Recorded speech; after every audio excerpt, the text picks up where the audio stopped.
Hi there. My title of my article is The Rise of Chronic Non-Communicable Disease in Southeast Asia, Time for Action. Shows my argument here. We attempt to provide information that will help draw attention to the problem and direct efforts to the curb of the epidemic, characterize and compare the burden of chronic non-communicable disease and the risk factors in Southeast Asia with special attention to disadvantaged populations, to describe national responses in line with global and regional initiatives, suggest feasible and comprehensible approaches to prevention and control of non-communicable disease in this region, meaning here that they are trying to add further studies to this topic, that there's not many studies of they're going to compare disadvantaged populations with more advantaged populations. One of their methods that they're doing this with is just really drawing into Asian regions, which include four low economies, and two high economies. The low economies are Cambodia, Laos, Myanmar, and Vietnam. The three middle incomes is Indonesia, Philippines, and Thailand. Upper ones are Malaysia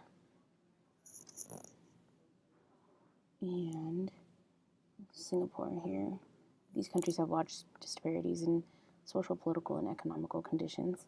Next, in considering this as a method that showing the prevalence of risk factors across different wealth quintiles in 5 Southeast Asian countries that participated in the World Health Survey. So they're using the data from that World Health Survey. Tobacco is one of the highest single important causes of death and disability for chronic communicable disease. Next, we move on to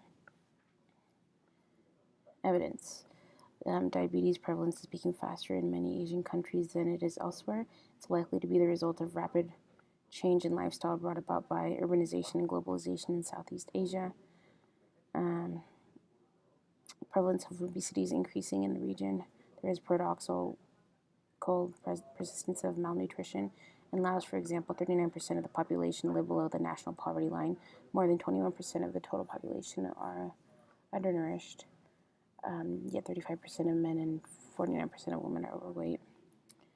Implication, together with globalization and urbanization, idiosyncrasies of biological risk factors among Southeast Asian populations have resulted in an unprecedented burden of chronic non-communicable diseases in the region.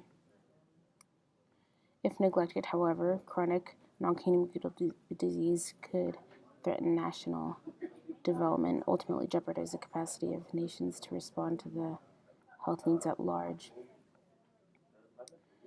Last implication is unless nations recognize the problem and take appropriate action, premature death and disability will continue hindering development where development must be needed. I was thinking about using this article to show that the contrast in comparing three different social classes and how they too are victims of these social economical determinants of poor health.